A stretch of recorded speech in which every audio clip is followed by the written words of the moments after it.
সম্মানিত সুপ্রিয় দর্শক শ্রোতা, দেশ এবং দেশের বাইরে থেকে আপনারা যারা সংযুক্ত আছেন আমাদের ভিডিও দেখছেন এবং শুনছেন, সবাইকে আন্তরিক প্রীতি শুভেচ্ছা জানিয়ে শুরু করছে আজকের প্রতিবেদনে আশায় অপরূপ আপুটির জীবনের গল্প কথাগুলো তুলে ধরবো। কেন এসেছে প্রতিবেদনে বিস্তারিত আলোচনা থাকছে।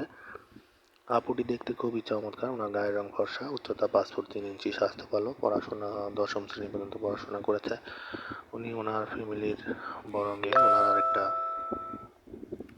ছোট্ট ভাই আছে। ভাইটি আপনার পড়াশোনা করতেছে। ওনার পরিবারে বাবা নেই, ওনার মা আছে।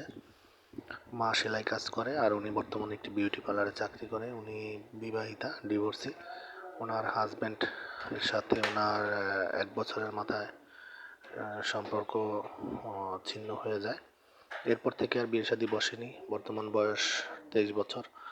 উনি একজন দায়িত্ববান লোক পেলে জীবনসঙ্গী করতে চায়। অবশ্য পাত্রের বয়স বা চেহারা নিয়ে কোনো আপত্তি নেই, কিন্তু পাত্রকে অবশ্যই কর্মঠ হতে হবে এমন একটা লোকের খোঁজেই মূলত এসেছে, কোনো সহযোগিতা নয়। উনি ওনার তেমন কোনো চাহিদার কথা বলেনি। তো আরও বিস্তারিত ওনার মুখ থেকে শুনতে চাইলে, জানতে চাইলে স্ক্রিনে দেওয়া নাম্বারে কথা বলে নাম ঠিকানা জেনে নিতে পারেন। আর আমরা ইউটিউবের নিয়মকানুন মানতে গিয়ে কারো নাম ঠিকানা বলতে পারি না, সেজন্য আন্তরিকভাবে দুঃখিত। আর আপনারা যারা নিয়মিত আমাদের চ্যানেলের ভিডিও দেখতেছেন, ভিডিও ভালো লাগলে না টেনে পুরো ভিডিও দেখে একটি লাইক, কমেন্ট এবং ভিডিওটি শেয়ার করে আমাদের সাপোর্ট করবেন। চ্যানেলটিকে সাবস্ক্রাইব করে রাখবেন, পাশে থাকবেন সেই প্রত্যাশা নিয়ে আজকের মতো এখানে বিদায় নিচ্ছি। সবাই ভালো থাকুন, সুস্থ থাকুন, স্বপ্নের ছোঁয়া চ্যানেলের সাথে থাকুন। আসসালামু আলাইকুম।